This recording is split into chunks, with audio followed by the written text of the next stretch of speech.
Speaking of, just moving on to our next question. So, speaking of writing and literature, um, this interest in Uh, Jewish literature, why are you interested in Jewish literature rather than those of other cultures and stories? Or, I guess to better phrase that, what's the appeal of Jewish literature? I know I have one shortcoming as a writer. I can't plot things well. I couldn't create fiction for the life of me. I cannot think on a level of Agatha Christie or or uh, or Arthur Conan Doyle, Sherlock Holmes. Those are things that my imagination is not really good at Mm, concocting. Yeah. Um, okay. so I write what I know. Uh, I fell into my first emoji Haggadah by accident, totally by accident. We can veer off there, I think, for a second because it'll give you some insight as to how I roll.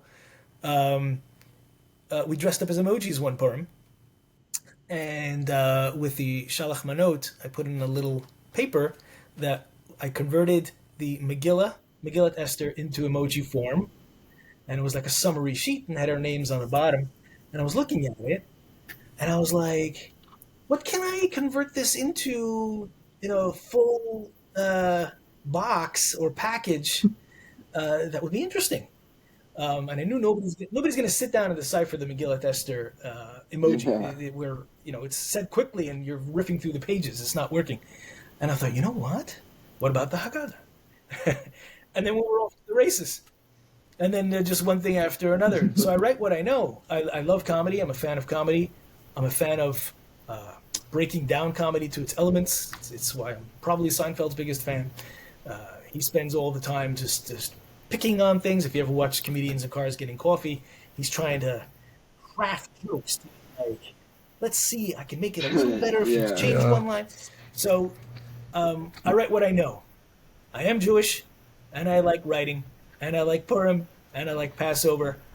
But I'm also beholden to my family, and I want to have its legacy remembered, and I want my grandfather to be memorialized, and I want his message of life and hope to go out into the world. So that's what I know as well, and that's pretty much it. I write what I know. The maxim is true because that's what writers should be doing. You want to take risks and try a field or a genre that you're not good at, go right ahead. But you want satisfaction at the end of the day. So I'm proud of all my books because I'm proud of how I put them together. I just write what I know. So I've said that about 5 times. I'm stuck on repeat here, but that's basically how it is for me.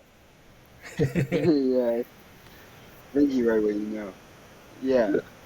Okay. Would you ever like try to know different cultures or like different other like things and then maybe write about that? Or like do you just want to like stay Not within Judaism no. and this is like I have many book ideas. satisfaction? I put out a little newsletter every year, and I call it Martin Bodek's Book Report, and I let people know um, how my publishing endeavors are going, sales figures, and the several ideas that I'm working on for other books. So I have about 20 ideas floating around in my head. The non-Jewish ideas, in order to pursue them, I would have to make a living as a writer because I'd have to start traveling and going to interesting places, interviewing people. I can't do that right now. And that's why I'm stuck, although it's not a sad stuck.